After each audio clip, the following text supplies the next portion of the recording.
Hi, in this lecture we'll see further more details about Spark SQL module. In Spark Core, the data storage level is a RDD, Resilient Distribution Data Set. We have already discussed how to create RDD, how to perform joins, how to apply different kind of transformations actions on RDD. Okay, now this is the Spark SQL. Here in Spark SQL, what is the storage level is a data frame. How to store data in Spark SQL data frame or data set. Again, data set is a different concept. We'll talk separately on data set. For now, we'll compare RDD and Spark data frame. D- So data frame, they have taken from pandas. In Python pandas also we have data frame. So what is the difference between that data frame here is data frame distribute if you execute data frame in Spark, no, it has a distribution architecture. Okay, multiple nodes. That logic will be divided and executed. Data will be divided and executed. But in Python pandas, directly if you want to deal with if you want to handle small size of data, you can directly go for Python pandas. Okay, you can import that library and you can perform all this kind of data frame operation. Based on the same concept, by taking same concept from Python, they have Spark developers, they have created a data frame. What is the difference between RDD and data frame?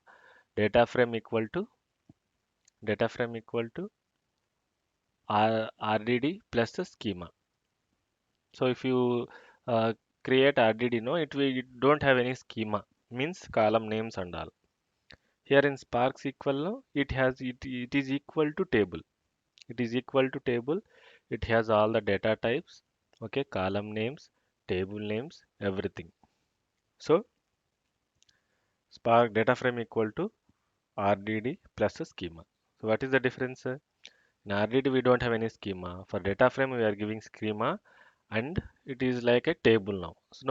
So you on table you can perform any kind of operation. Understood? Okay. So like joins, how to create data frame or joins, what are the topics in Spark SQL is uh, joins, how to perform data frame operations like how to join two data frames using data frame API, what is SQL API, how to connect to Hive, how to connect to MySQL, how to connect to NoSQL database and process the data, how to store data in RDBMS. After processing from the Spark, you can save the data into RDBMS or NoSQL database. How to do that? Okay, how to create UDFs, defined functions. So similarly, if you want to create a new function in Oracle or any RDBMS, you can create right function and you can use that function in a PL SQL or T SQL, right? In the similar way. So if you want to create on your own function and if you want to use regularly, you can create. You have option called UDF. UDFs also we'll discuss. So simple project. How to create how to import how to create a Spark SQL module in IntelliJ is here earlier previously I have created a Spark core. In the same way, you have to in build.sbt no, you have to add this type dependency. That's it. Here Spark core, instead of Spark core, you have Spark hyphen SQL. This library you have to import. Then you can process data frames.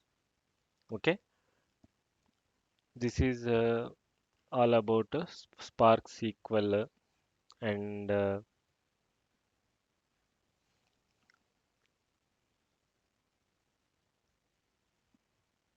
yeah, that's it for this video. And for next lecture, we'll start the practicals how to Uh, okay, how to create data frames, all these things we'll see.